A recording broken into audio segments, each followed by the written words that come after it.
Hey team, welcome back to Screenworthy, brought to you by The Mind Refinery. I am your host, Kyle Bodanis. This is the first in a series of podcasts that we're putting out month to month as we lead up to the release of Dune on October 1st, 2021. We were days away from starting this series in the fall, but as I'm sure you know, there's been a lot of controversy around the release of the film. It was pushed back initially because of COVID, and then recently Warner Brothers announced that their entire 2021 slate would be released on HBO Max in addition to their theatrical releases. So now that things are a little bit more concrete, we're going to start this series by examining the films of the director, Denis Villeneuve, one of the best filmmakers out there. And we're starting with his 2015 flick, Sicario.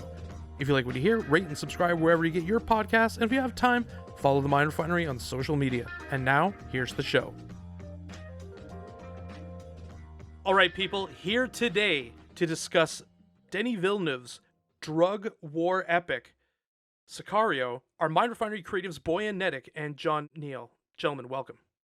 What's going on? So guys, let me kind of frame this situation for us here. So Denis Villeneuve describes the film as a descent into hell, a journey into darkness that goes down and down, following this woman who is slowly disintegrating. It was made with only a $30 million budget. A lot of filmmakers would have balked at that, a film of this scope. With that kind of budget, usually we're in the hundreds of millions, but Villeneuve found the budget freeing, as a smaller budget allowed them to make what they wanted to, because basically Lionsgate had kind of left them alone, and they got to make what they wanted to make. So I want to start us off by asking, where was Denis Villeneuve's career going into this movie, and how did it impact, the kind of movies he was considered for, and, what was the impact on his career?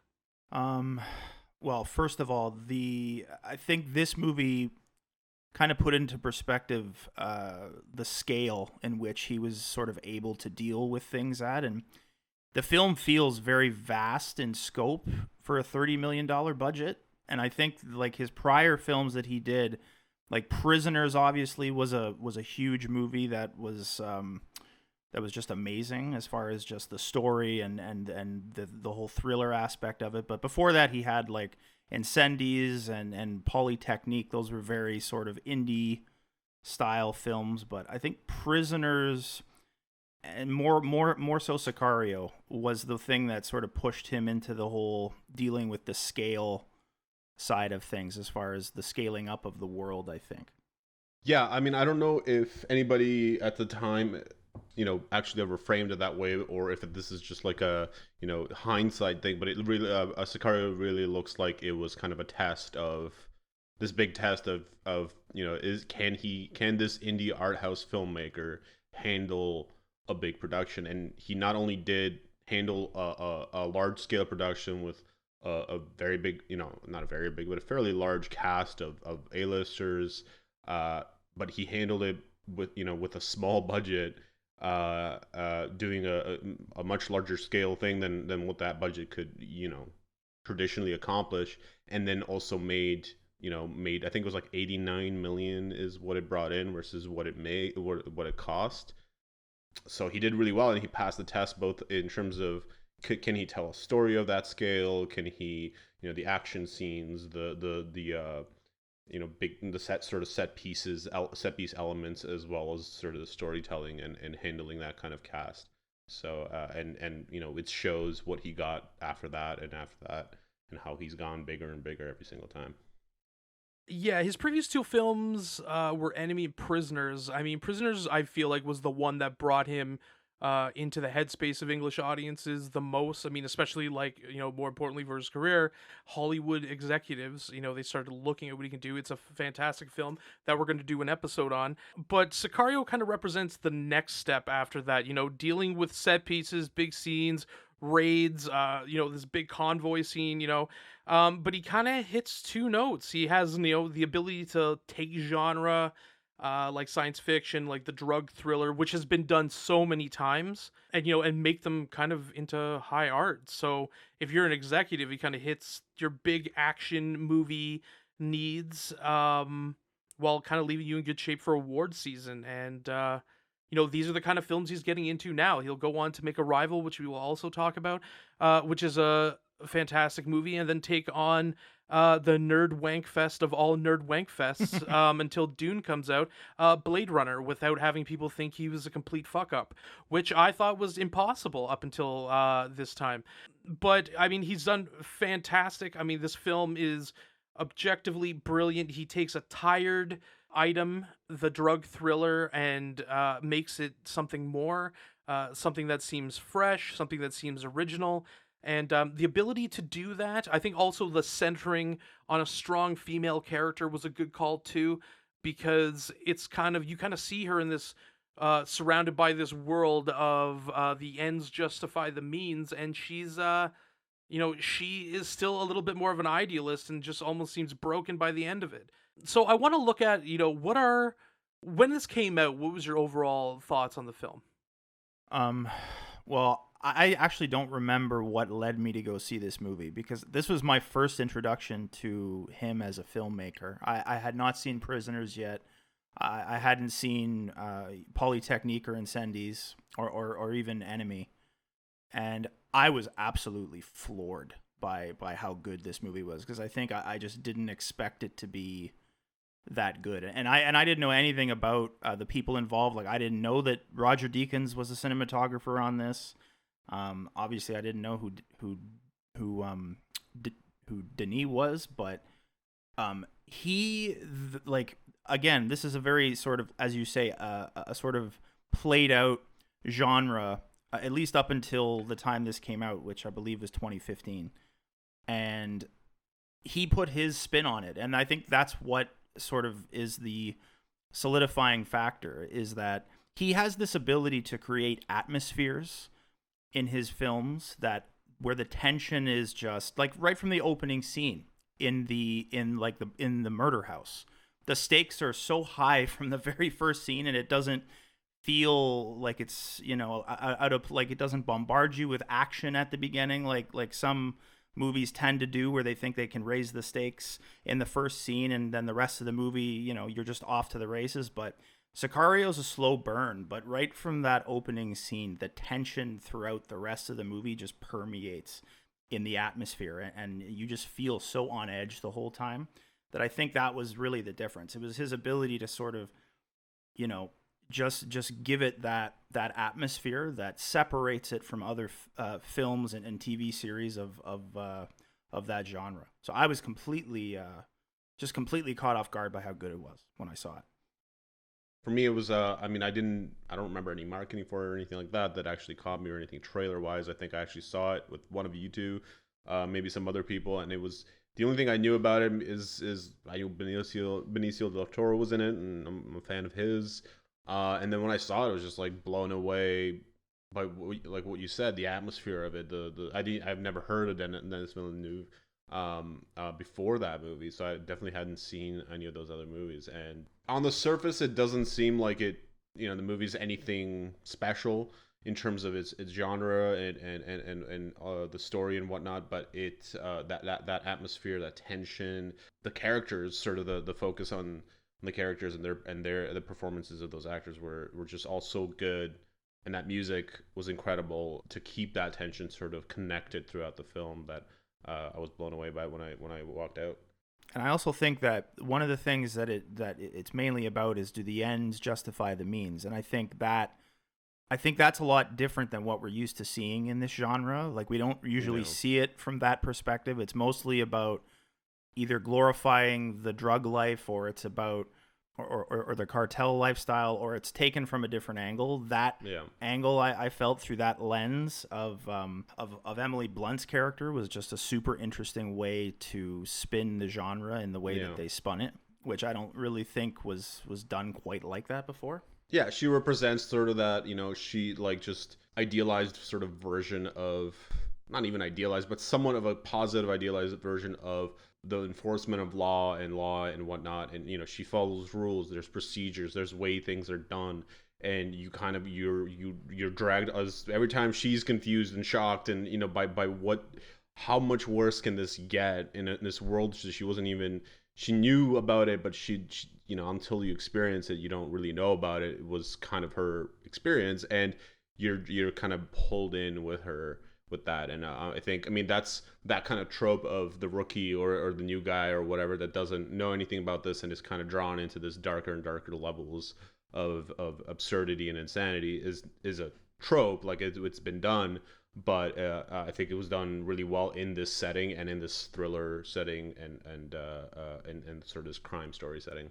Yeah. I'm gonna say that the idea of the ends justify the means, and this is actually kind of lends more to this film. I feel like I felt like it's still like any of these drug movies where they're like talking about, you know, especially American involvement, there's always a bit of that in it, but like this just was, just thought they executed it so well where there was a time spent on mood. Like this is not, like, I cannot stress that this is not really an original story at all. Yeah. And I just thought it was so fucking well done, how they were able to, as I said, sculpt mood. The cinematography is brilliant. It's like kind of a little bit more of an unconventional Roger Deakins cinematography, where it's more, I mean, then again, it's just, I think it's more built on these stark landscapes. Yeah. And they look really great. Like they use the drones super well and just Yeah. kind of like show like just the desolate landscape behind it. It kind of lends credence to, you know, to the whole story. It felt like it was put together simply from a story perspective. It doesn't get overtly complicated. The thing about it is it's always go go go, and that's what they use to kind of ramp up the tension. And you know, Denis Villeneuve said as much when he was talking about the screenplay. He's just like, that's how it was. The screenplay just has you go and go and go and go, and that's what he kind of wanted to convey. And the challenge for Emily Blunt was just kind of representing that person who's pushed and pulled, you know, all these different directions. And I just thought their kind of ability to deal with that was, you know, absolutely fantastic. And to be very honest with you, can I be really honest with you? The reason why I wanted to see it and I saw it, because it's like, oh, Benicio del Toro in a drug movie. Okay. I'm gonna say there's a 99% chance I'm at least gonna be entertained during Yeah. the process. So I'm like, fucking go, because traffic was fantastic. No, I was just gonna say he was fantastic in that. Yeah. In He's the really movie. good. Yeah, we're gonna get into the performances. Before, like, what were some, actually, you know what? Actually, we gotta do this right now. I'm gonna clock it right now. 5 minutes to jerk off to Roger Deakins cinematography in this, and I'm timing it and go. I've been Boyan, waiting for this. Boyan, you're first. go for it. I mean, Jesus. Clock Okay, is running. so yes, obviously, you know, he does the big scenes that work really well to establish that atmosphere. Those big drone shots do so much to sort of, you know, you have this character, you have this, obviously, like, you know, you feel the danger of this whole city when they go into Juarez being sort of this dangerous place that they enter into. So it works super well with that. And, you know, aside from those bigger pieces, you know, there's a lot of conventional stuff, but then, just the masterstroke, I think, in this movie is the night vision scene, and sort of that entering into that night vision scene where he does something that, you know, not many very, very DPs have done, but it's also oh God, what's the word for it? It's basically a microcosm of the whole film in that one scene, that ending scene, when they go in. You know, they literally, it's a sunset shot, and they literally silhouettes dip into darkness, and then they go into dark tunnels. They have a fight. The main character doesn't even know what's going on half the time, and then, you know, she walks in upon something awful that's, you know, ends justify the means sort of thing, with gets shot as a warning by this really dangerous person who's working with them, who she doesn't understand. It's that whole scene is just is the scene of the movie for me, and it's Deakins' you know, best work on that film. Yeah. Like, standout part of the film. Yeah, that part's amazing. Like with the dusk and like that glow of the sun setting in the background as they dip down it's an unforgettable shot, and then everything following that is just amazing in the tunnels and stuff like that. But I also really like the intimate scenes with both like with two characters, and sort of the conversations that they have. Specifically, the scene at the end where Alejandro makes Kate sign the waiver. In that scene, I just like the lighting on his face, like he's barely lit on on the left side of his face, obviously symbolic of sort of what his character is, and then like Emily Blunt's character Kate is just totally lit by the kitchen lights, and there's that whole scene in the way that it's and what that scene means, and just the way that it was paced and everything like that.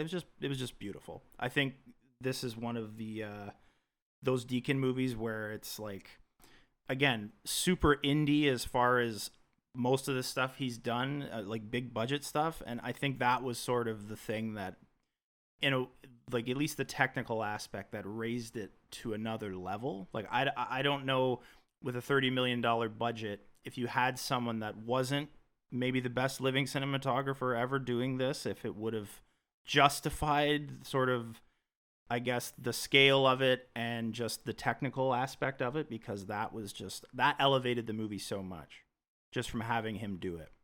I feel like I said this was unconventional, but now that I'm thinking of it, I'm gonna say like it's in the, you know, Jarhead, maybe not quite as like blown out as Jarhead, but also like True Grit and No Country for Old Men for the Vistas. I would say that would be the fucking big one. My favorite scene, very subtle in it. Remember when they do this fucking they have the shootout, and then friggin' Josh Brolin and Emily Blunt's character, they get into an argument outside, and the whole argument is done in a super wide shot, and you just see them very small in the frame. I'm like, this is fucking incredible.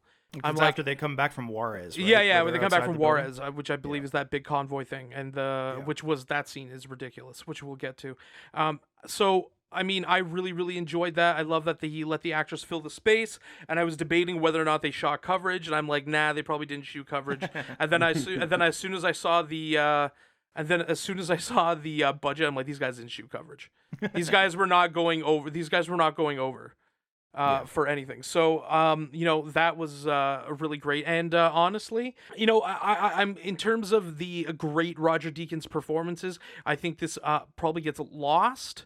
I believe he won the Oscar for cinematography for this. He was nominated. He was nominated for this. He's the. I remember he was the Susan Lucci of the cinematography nominations. So we are running out of time for the jerk off to Roger Deakins, and I'm going to end it by saying, obviously, this is a fantastic performance. I think this gets lost in his other one, maybe one of his most underrated.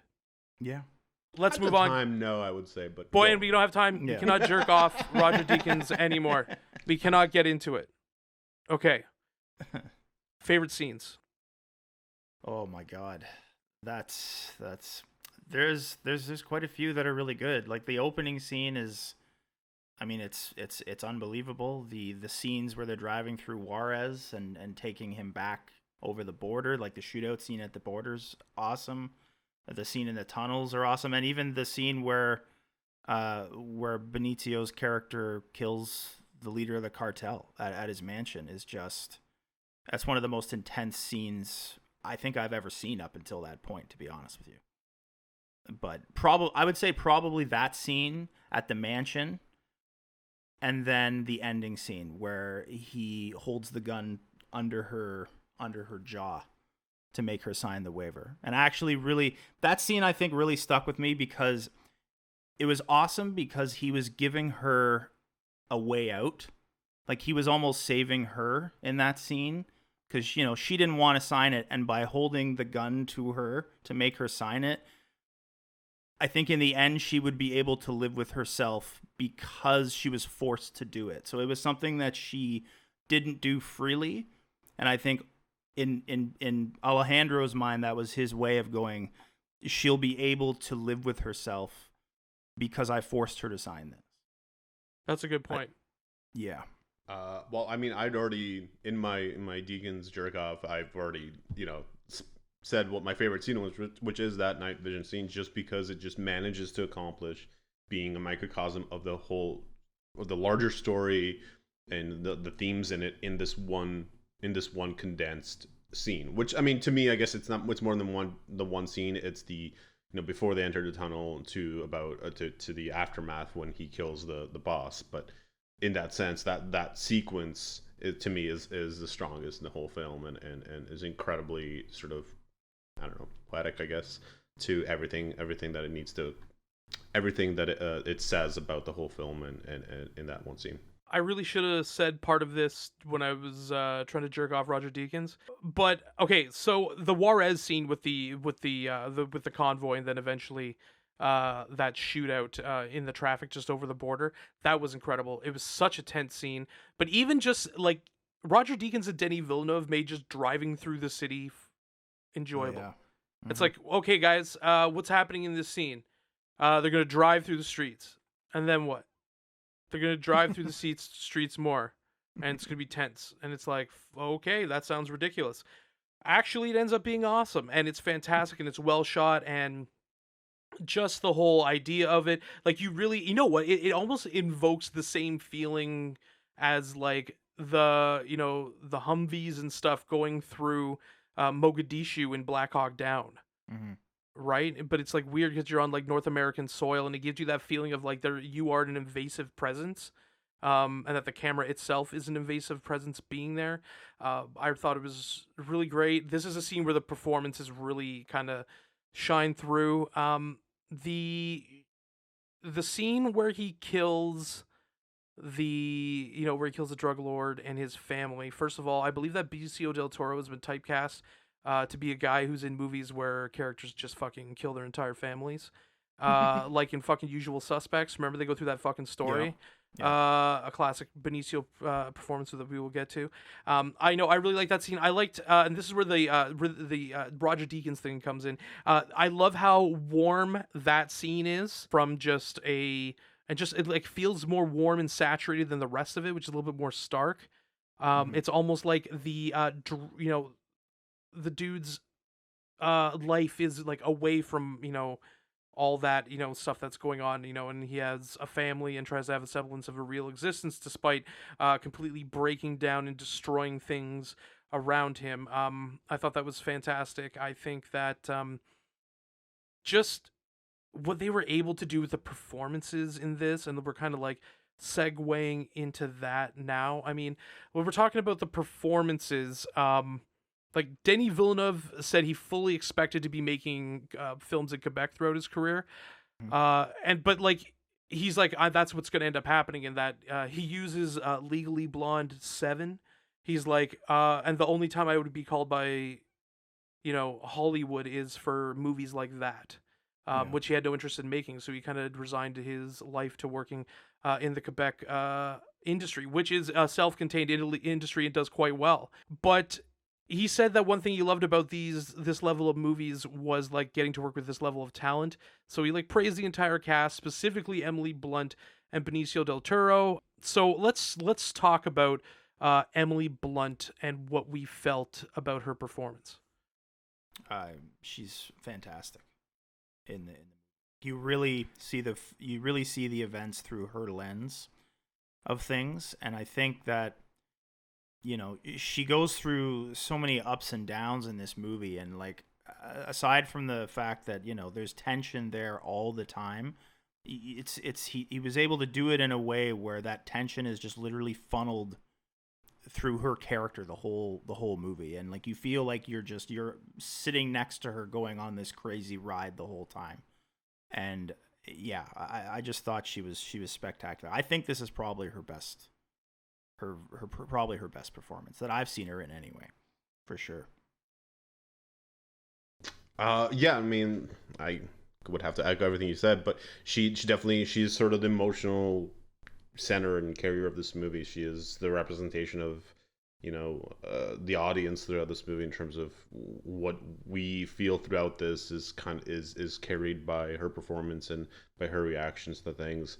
It's a whole absurd, being exposed to that kind of reality. It's a whole level of absurdity in terms of what's happening and how and what the situation she's been put into, and she doesn't overdo it. It's a good sort of ebb and flow of dealing with this stuff and being, she's also there because she's a professional, and she's been doing, she's been through horrible things, but then, what I mean? So there's a level, it's not like she's just constantly reacting terribly to terrible things, but there's an ebb and flow to that because she's both a professional, but then she's also seeing things and being put into situations that are absolutely crazy. Yeah. So, and that there's a lot of, in comparison, all the other characters, Josh Brolin, and to kind of give my overview of all of them, Josh Brolin does. Do not Josh give your Brolin. overview of all of them. I have to because they're all tied together. Okay, good. You better be ready for a full discussion. discussion after this. Well, fine. I'm not going to talk about Josh Brolin, even though I.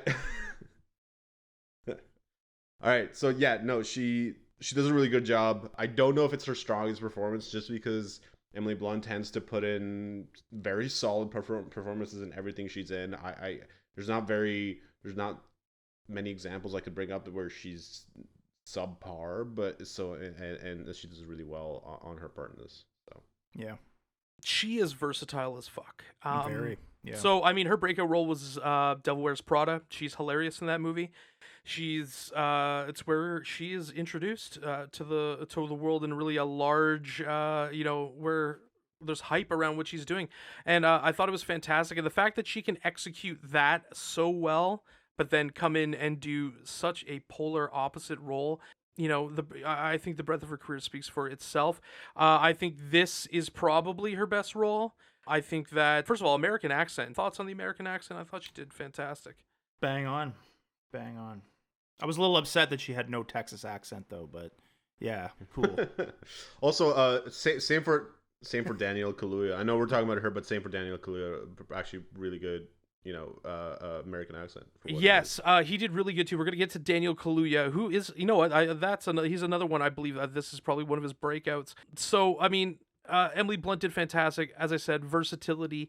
It's so funny because it's very palpable how surrounded by testosterone she is in this film. And the fact that her character doesn't ever balk to it in terms of doesn't ever speak their mind, even to the very end when she has a gun to her head, only at the very end when she thinks that, that she will definitely die, does she ever kind of let up despite what happens to her. And I think that the casting for this, especially this role, was absolutely spot on. I know that Denis Villeneuve was she was down to do whatever it took to get the role and do whatever preparation necessary, and that there was a level of excitement with her, and that it was it wasn't I had to tease the performance out of her, is kind of what he was saying. And that's some pro shit, and she's good, and she should continue getting these roles. I think she's probably one of the best actors in the game right now. Let's talk about Benicio. How do we feel about his performance? Better than The Last Jedi? Question mark. No, definitely not. Definitely not. Okay, what do we think? Go ahead, Boyan. Benicio is just one of those actors who, unfortunately he does get typecast, but he always knocks it out of the park whenever he is put in that role. And I can't say I'm blown away by it. There are scenes like that last scene that are, and he does this great job of. That's also part of the story, but he does this great job of he's just silent, enigmatic presence in the background, and then all of a sudden when he's in a shot, in a scene, he's just intense and subtly intense and always raises the stakes by being so. I don't think it's his best performance. He's been in a lot of really good movies, Usual Suspects, Traffic, and others. But no, it's the hard part here is that it's an ensemble of very solid performing and consistently solid performing actors. So it's hard to say if it stands out beyond his other roles, but I think he did a really good job. Yeah, I really like how we don't really know, we kind of get hints of what his motivation is throughout the whole movie, specifically with the interrogation scene when he meets the other, I believe it's another lawyer that he meets in the hallway where, he says, "I'm sorry for what happened to your family," and all that stuff, or "I'm sorry what happened to you." So we kind of get a sense that he's had history with the cartel and all that stuff, but I love how his character for the most part is a mystery right up until more or less the ending of the movie, when we finally sort of understand why he's so out to get these people, right? And yeah, like I mean, for the Sicario role that he was given, he pulled it off to a T, and that's just what Benicio does. He's a fucking A-list actor, man. He's top shelf for what he is, and he was great in the movie. He was great. Every performance in this movie was great. I don't think there was a single person that wasn't good. As far as completing the whole, you know. I think that this is.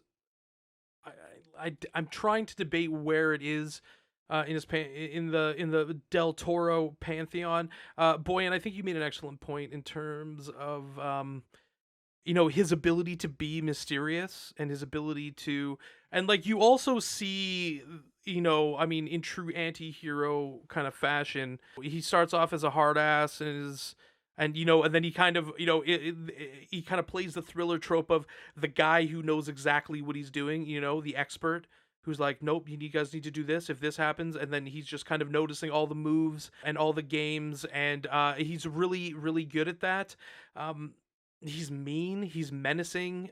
Sometimes when his voice is quiet, it's more menacing than when it's loud. In fact, it's rarely loud. I feel like there's not too many movies where he's just blatantly loud. I mean, like Fear and Loathing comes to mind. But where do we think this is in Benicio del Toro performances? Honestly, I don't know. I think he's, I don't know. It might be near the top. It's hard to say. Like, he's really good in Che too. Like, I know Kyle, you're all about Che. At least part one. I know that. His performance was so good that it made me forget it was shot on Red 1.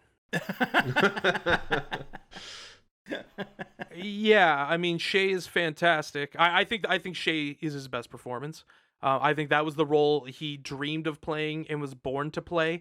And I was just like, and then in any high conversations in high school, it was always like, yo, who would play Che, man? And it's like Benicio del Toro, of course.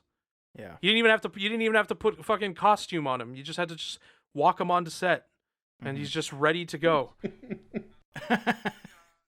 You know what I mean? He's enigmatic. He can be so stoic yet firm at the same time, and I think that it's Che. Also, the other one that kind of stands out, and I keep watching it, is genius every time I watch it, is Fear and Loathing. Yeah, man. I always forget about Fear and Loathing just because it's like, when I think of Terry Gilliam, that's one of the last ones I think of, or even Johnny Depp or Benicio. But that movie's fucking awesome, and I always forget that movie's out there. But yeah, he's so good in that. He was good in 21 Grams too. Like, he was really good in that. He was good in 21 Grams. But he's usually pretty good in everything. Like, even like his weird character parts that he has in movies like Snatch. Like Sin City, where he plays Jackie Boy, which is another good one. That's another good one, right? Like, stuff like that. But like, I really love this movie because, like, him in this movie, just because he's got like this menacing, sort of very quiet, intenseness, but there's also a lot of grief and sadness behind the performance. Like, it has his character in this has so many layers that are kind of like just sort of pushed down under all of this, that you gradually get to sort of see come to light in like little inclinings throughout this movie. So, like, I don't know, like, is it his best? Probably not, but it's really fucking good. It's up there. Thoughts, Boyan? Yeah, no, it's like I said, I don't think it's obviously among his best, but I don't think it's there. It's just too close to his typecast. I think you mentioned it. That whole enigmatic stoic thing is just too close to his default level of level type of character. So what's your favorite Benicio? What's your favorite Benicio del Toro? I mean, it's Che. It's even though that's kind of, I don't know. It's Che and Fear and Loathing. One of those. I think if you're looking for the break in that stoicness, then Fear and Loathing is your juice. Yeah. Because he's just everywhere. Like the part where he's like dropped the radio in when White Rabbit peaks, and then he throws the fucking orange at him, and he's like, whoa! He's just, oh, and he's just like, fucking, like, how I was looking at that. I'm like, how did they just do this for fucking 2 months? Yeah. And I How think did me, for most actors who have this sort of typecast, even if they're really good in their type, when it's their other roles that are against that type that are more likely the ones I'm gonna enjoy a lot more. And that's maybe not fair to them, you know. They maybe it's not their best performance. Maybe their type is they're the best at that because that's their, you know what I mean, that's what goes easiest for them. But I think for me, it's usually the one that is completely different than anything they've done before. Josh Brolin. Pop quiz. Is his character in this movie a bigger dick than his character in Avengers? I mean, no. Thanos, you could kind of like sympathize with, even though Thanos is completely like his end goals are mad. Are you trying to say that Thanos is a sympathetic character? I mean, I think honestly, I think his performance as Thanos and some of the aspects of that character can be sympathized with, even though his end goals and how he achieves them are complete madness. I'm just giving you a hard time, Boyan. Like, let's be real.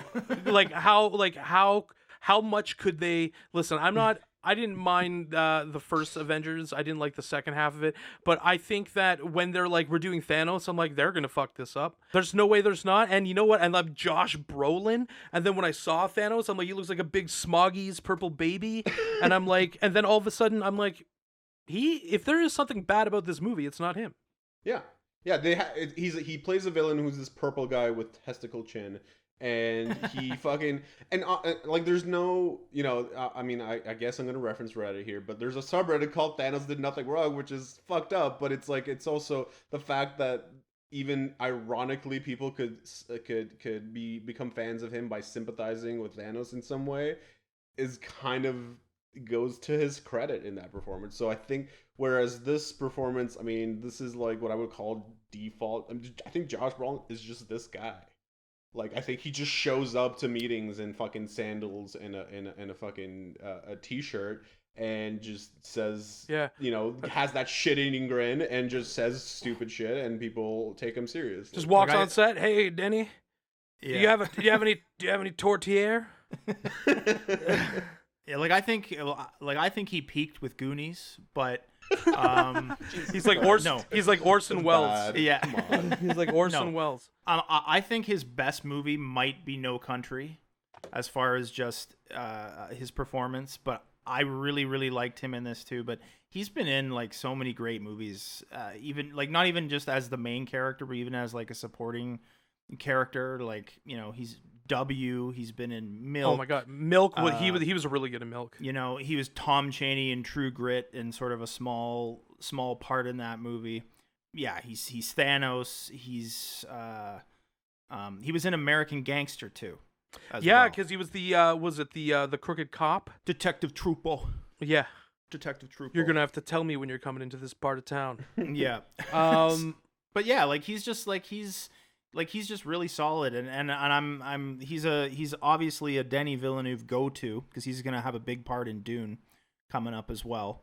But he was great in the movie. But I almost kind of picture this is how he's always like, and if you follow him on social media, you can kind of see the whole shows up to a meeting and flip-flops mentality in full flight. So I think he probably had a great time playing this character. This guy smokes weed for sure. Oh yeah, it was his vacation movie. Yeah. This is why Diane Lane divorced him. Let's move on to Daniel Kaluuya, who, I mean, he was in Kick-Ass 2, I believe. He was in Johnny English Reborn, if my notes are correct. But then this guy is in Sicario, and you know what? He is a fucking talent. He has an upcoming movie, Judas and the Black Messiah, which I can't wait to see. Queen and Slim was fucking fantastic. Widows. But this was his first kind of role, and then he did Get Out. What do we think of him in this? He's good. I mean, I don't think it was anything too challenging for him as far as just what he had to do, but he was just good. Really good. I mean, he's amazing in Get Out. He's really fucking good in Get Out. But I'm glad that he was able to kind of springboard himself into doing, you know, movies, like big movies as a result of this. because he's a nice supporting character in this movie, right? Yeah, basically, I don't think that. I mean, if this might have been a movie that proved that he could be in bigger things, especially in terms of proving that he could do a solid American accent, that's definitely a test every British actor has to pass at some point. I don't think he had a lot to work with character wise. There wasn't really anything to do. He was more of a there to sort of a story element to support Emily Blunt, sort of in terms of she's entering this world of chaos and this darkness that she's never seen before, and then he's there to kind of pull her back, or at least reinforce that her original sort of morals in terms of the laws and ethics and all that stuff. And he does a fine job at that. I just don't think there's anything about his performance here to really showcase him as an actor, and I think his real sort of performance comes from Get Out. And the first time I don't even remember. I mean, I've read his other list of movies, and I don't really remember anything out of that, him doing anything there.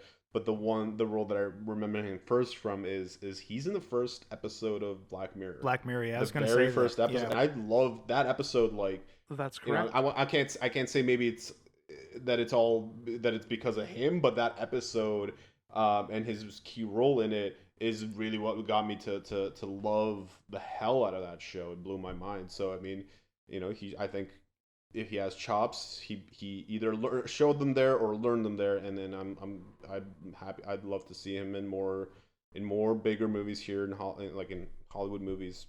And he's obviously done a really good job in Get Out, and he's upcoming in others. And his career really is it started really like he's like Boyan said, he's done Black Mirror and he's done a bunch of other TV shows and stuff like that. But I think the last 5 or 6 years really has been the start, like the springboard to everything else. Like he's only 31, so he's been in some of these big movies now in the last 5 or 6 years, and I'm excited to see just him grow and just him do more interesting things because he's really, really cool. I really like him. I mean, just looking at the trailer for Judas and the Black Messiah, it looks ridiculous. I mean, it's a iconic. He's playing Fred Hampton. Oh God. The Black Panther, who was murdered by the Chicago PD as part of COINTELPRO, which is it's gonna be ridiculous. And I think just like his scenes in it look fantastic. I'm hoping it's good. He is talented as fuck, and I'm so glad that you touched on it. It's Hollywood. It's really tough for black actors in Hollywood. He was able to, what limited he was in this, he was able to knock it out and translate it into more roles. And I think it's good. I think, to be very honest with you, he can carry movies, especially ones like Judas and the Black Messiah. It just looks like it's going to be carrying more than the normal fare that's coming out, of Hollywood these days. I would hope so, given what it's about anyway. Yeah. Anyways, I love that story. Anyways, look out for that to come out. Now what I want to do, shifting gears, is what did this do? Because I felt, I don't know if you guys agree, I felt like the thriller genre, especially the drug cartel, but like just, the idea of the thriller and the, the action kind of movie, like how did this kind of turned it on its head? Like, what do you think, guys think about that? I turn it on its head in what way, do you think, Kyle? The ability to take something that was completely worn out and make it something new and fresh by just approaching it a different way from a cinematic point of view, rather than relying on, I mean, it doesn't even eschew tropes, but it's able to use them in a way that seems smart and intelligent and rooted in mood rather than spectacle. Well, I think I said this in the beginning, that I think that's really a direct result of the spin that Villeneuve puts on it. And it's his own spin that he's put on his work, all the way up until Blade Runner, is just the atmosphere. And he has a tendency to take subject matters that he deals with very seriously. And I think that's, it's been like that ever since Polytechnique. I mean, you've seen Polytechnique, right, Kyle? That is a very, very serious thing that happens. It's chilling. It's absolutely chilling. And he has just this way of taking subjects, whether it's a school shooting like that, or whether he's dealing with what is human or what isn't human in Blade Runner, and in this case about cartels and about the ends justifying the means in order to take them down. His films tend to have a slower pace to them, but in no way are they boring. They're super interesting because of the way he's able to create tension in the atmosphere. And also, another thing that we didn't bring up in the beginning is the way the score in this movie helps set the mood in some of these scenes as well. I believe so. Yes. I believe so. Because the score in this also, just that like low, humming, like through, especially when they're like driving through Juarez with the convoy and all that stuff. Like it just amplifies the tension in all of those scenes. And I don't think I've ever seen a movie in this genre sort of have this level of tension and it's not fast paced. Like it's not a frantic action film where people are just like snorting lines of coke and having these crazy shootouts, and then when the action scenes finally do happen, they're super impactful and in your face, and it's jarring because he builds them like up, right? Like they're built up to those crescendoing moments. And it's just something that Denis Villeneuve does so well in all of his fucking movies. He just builds it all the way up, and then when it finally happens, it's just so fucking awesome. It's just epic as shit when it happens. So I think that's the X factor here, and also just the way and how they approach the subject matter of the ends justifying the means through the lens of Kate. Those two things together, I think, is the thing that really sort of made it completely different than everything else in this genre.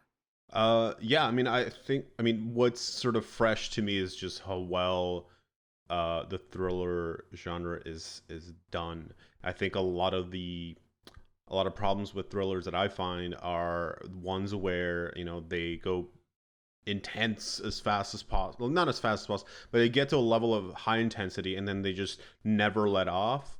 And that's a problem because then that level of intensity becomes the viewer's sort of like zero. Okay, no, it's just going to be at this point. I'm just gonna kind of not pay as much, or like not be as invested in it because it's just going to be intense throughout. You need peaks and valleys. Yeah. He does, yeah. So the mastery of the thriller that he does really well in this is that, like I say, he peaks and valleys. So he knows when to let off to make the next intense scene that much more intense by giving you that sort of breath of fresh, especially after their first trip into Juarez and their return. So there's still elements to the story that are building blocks to making things even more intense and adding more stake onto it, but it's stuff that's being built in their dialogue and in the story without making you feel tension at that moment. You get a little bit of relief, but he uses that relief to build the next intense scenario, and that I think is masterfully done. And then he pairs that with, you guys are talking about and justifies the means, but so much of what he does here is present to you a story elements and characters that live in this sort of gray area, and anything, even that the mob boss at the end who says we're a product of like we follow after America, or we're a product of America, basically. And then and the other piece when they talk about until they figure out how people until they get people to stop snorting coke and taking drugs, like this is these are all like none of that is not true. Like and the brutality of what they do is comes from other places. They didn't invent that brutality, and the fact that they exist is a product of the war on drugs. And the fact that Josh Brolin's characters exist, the CIA guy who doesn't give a shit about the law, is something you believe as part of that sort of like, well, he's kind of a necessity, for us to deal with these kinds of extremely violent people. We need somebody who can do that, and not you can't send a bunch of Emily Blunts to deal with the drug cartels. They just wouldn't survive. So this whole writing of the gray area with these characters in the story, it works with the tension of the whole story, and it works in creating where you're just a scenario where you walk away from it and you're like, well, who were the bad guy? Obviously, the guys that mutilate a bunch of people are the bad guys, but then there's just no really good guys. I mean, even the good guys, even Emily Blunt, by the end, she stands up for her principles and then has to sign that that's all okay at the end, at the point of a gun, and lets them walk away. I mean, there's no good guys in this at the end. Yeah. Well, to quote Nobody walks Benicio, away. to quote Benicio's character, it's a land of wolves, right? And I think that pretty much sums up what you're trying to say there. And yeah, the film does a really good job at making it makes you ask all the questions as a viewer and as a member of the audience, and then this film also was able to satisfy everything I like to see artistically in a film, from the shooting style and like he puts you in these situations where you have to use your own imagination to think about what's happening. Like a good example would be the interrogation scene in the holding cell, where it's just that shot of the drain next to the big water jug, like you think, oh yeah, he's gonna bring that in there and waterboard the shit out of this guy, and then all you just hear is like all this grunting and groaning, and you just have this static push in shot of this drain and like this big jug of water, and so you have to use your own imagination to imagine what the fuck is happening. It's something terrible, but he forces you to play a part in the story, and he forces you to have to think about what you're seeing and what you're watching, which of course I fucking love that. I feel like periodically every genre needs a film to reset the bar, and I think that this is this for the for the thriller genre. I'm gonna ask a question here to kind of wrap us up. Did they need to make a sequel? No. They didn't, but I mean, they did. Yeah, I mean, that's a question you could pretty much ask of any sequel, and 90% of the time the answer would be like, no, it's not really necessary. But it's it's a result of just where Hollywood is culture-wise. It's just they make sequels out of everything they can, and I think part of this, I believe, from what I understood, is also this movie was made by partners of two production companies. Then it was sold to Lionsgate after effects. Lionsgate wasn't actually Lionsgate involved. was distributor. I think there was a pre-deal. That's it. I'm just trying to remember offhand the production companies, but continue.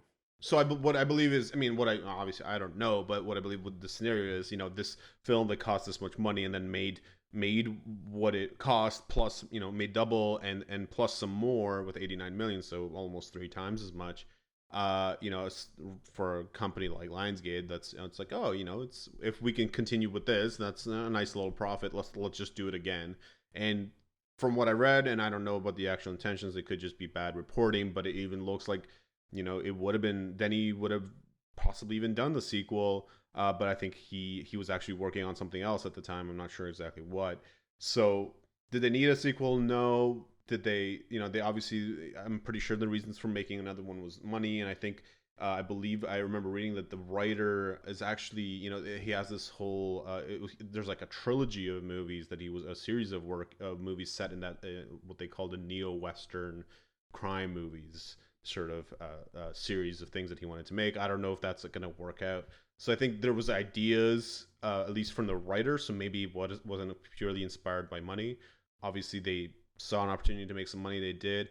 And I think the big thing with this movie, having seen it, is that because I saw it so long after I saw Sicario that I barely remembered when I saw it the first time, that I didn't mind it as a movie. I think it was a good movie on its own. Certainly not a great movie, but a good movie on its own. And it's just when you put it in comparison to Sicario is where you get this sort of less than stellar response from a lot of people. But on its own, there's nothing particularly, too bad about it. I think it's okay, and the performances are okay. It could have been a piece of shit. Yeah, but I think the X factor is when you put it next to like Sicario. It's not even in the same league as far as how good the first one is, but it's not a bad movie on its own. But it's it's one of those movies I put on one time. I was like, oh yeah, I guess we'll just check it out, and it was finished. I was like, oh yeah, it wasn't terrible, but it didn't blow my fucking mind. It's got Benicio and Josh Brolin in it, so like they didn't have to do any recasts. No. So I mean that's good. That would have been a joke. It certainly puts Emily Blunt's role and character in more perspective of why that sort of emotional sort of carrying the emotion of the story was such a key thing in the first one, because she was missing in the second one, and then you just have that's these what I two think it stoic lost. tough guys. Mm-hmm. Like that's what I think it lost. It's like this one was too, like, even though Kathleen Keener's in it, it's still like hyper masculine. There's no counterbalance. There's no emotional or moral counterbalance either. Really, like they try to like cobble it together, but she does it so naturally. And it really, again, that's a really good point. Shows her level of importance in the film, in Sicario. Yeah. She did an absolutely fantastic job. It does give Benicio a little bit more with his character, a little bit more development that I think was actually really nice, and allows him to be more than just stoic and enigmatic. With the connection he makes when he's at the, I believe at the end, escaping from I think it was the government who decides to kill him at this point. Yeah. And he's running through the countryside in Mexico. On that note, gentlemen, we got to get going. Thank you so much for doing this. We're going to be back soon with The Arrival. Oh, sorry. No, Arrival, not The. The Arrival is that stupid Charlie Sheen movie. Back with Arrival. Anyways, guys, thank you so much. I'll talk to you soon. Alrighty, bye.